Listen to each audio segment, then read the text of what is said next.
L'économie de l'Internet est une économie qui modifie une bonne partie et de la production et des échanges. Pas simplement sur les biens culturels, mais la dématérialisation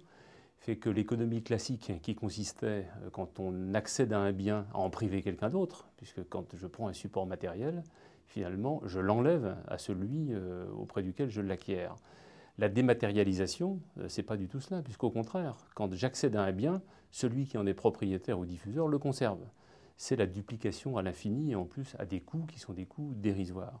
Donc cette loi n'était pas une bonne réponse. Elle ne va pas permettre de rémunérer correctement et les créateurs, les auteurs et les ayants droit, toute la chaîne des ayants droit, y compris les producteurs, les arrangeurs.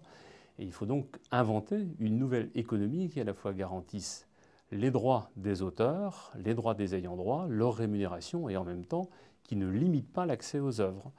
Il y a d'ailleurs une possibilité qui a été travaillée depuis déjà plusieurs années dans le cadre d'un collectif qui s'appelait l'Alliance Publique Artiste, qui était l'hypothèse d'une licence globale.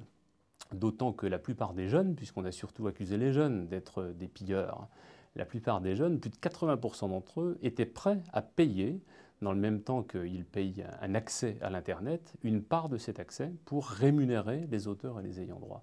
On a donc raté une belle occasion, pour le coup, de faire comprendre aux utilisateurs qu'il faut payer des auteurs pour qu'il y ait une production culturelle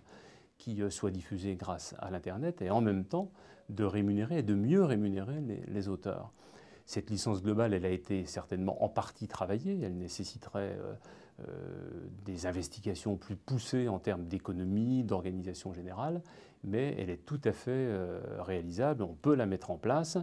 Après se posera le problème de la répartition des sommes qui sont perçues.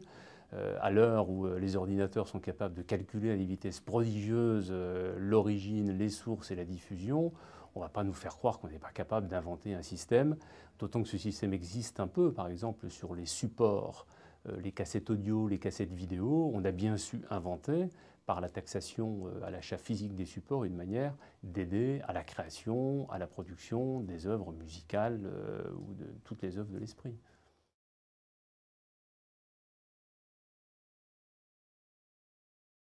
Ce qui est dommage, c'est que cette loi-là, en fait, prétendait réguler un usage qui est un usage massif dans notre pays et dans le monde, qui est celui, on va dire, de l'écoute de la musique, par exemple, ou de la lecture de textes ou d'œuvres. C'est donc une pratique qui concerne des millions de personnes. On aurait pu utiliser cet exemple-là, qui est dans la vie quotidienne de tout le monde, qui concerne toutes les générations aujourd'hui,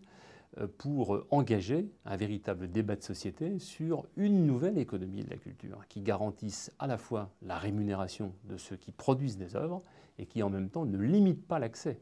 Parce que là, on a fait quelque chose qui est invraisemblable dans l'histoire de l'humanité, sauf dans les systèmes totalitaires, c'est qu'alors qu'un système technique permet de démultiplier à l'infini l'accès aux œuvres et l'accès à la culture, on va le restreindre. C'est quand même extrêmement paradoxal. Je crois que la société française est suffisamment majeure, et les jeunes l'ont montré en plébiscitant le fait qu'ils étaient prêts à payer, encore une fois, l'accès aux œuvres sur Internet, pour être capable de renouveler cette espèce de contrat, enfin cette forme de contrat finalement, entre ceux qui produisent des œuvres et ceux qui les utilisent. Il n'est pas trop tard, puisque de toute façon la loi a été en partie censurée par le Conseil constitutionnel.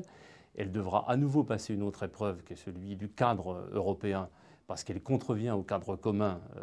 qui a été décidé d'ailleurs par tous les pays européens, mais enfin la France n'est pas une contradiction près dans ce domaine-là. Et à cette occasion-là, la Ligue de l'enseignement, par exemple, avec d'autres, est prête à orchestrer un débat de société sur cette nécessaire alliance entre les artistes, les créateurs et l'ensemble de la chaîne de la création, de la production et de la diffusion et le public, afin que nous nous mettions d'accord à nouveau, non pas pour limiter l'accès, ce qui serait paradoxal, mais au contraire, pour l'étendre encore plus et pour, je dirais, mieux rémunérer les auteurs et les créateurs, ce qui ne seront pas dans le cadre de cette loi qui est une loi archaïque, relativement infantile et inefficace.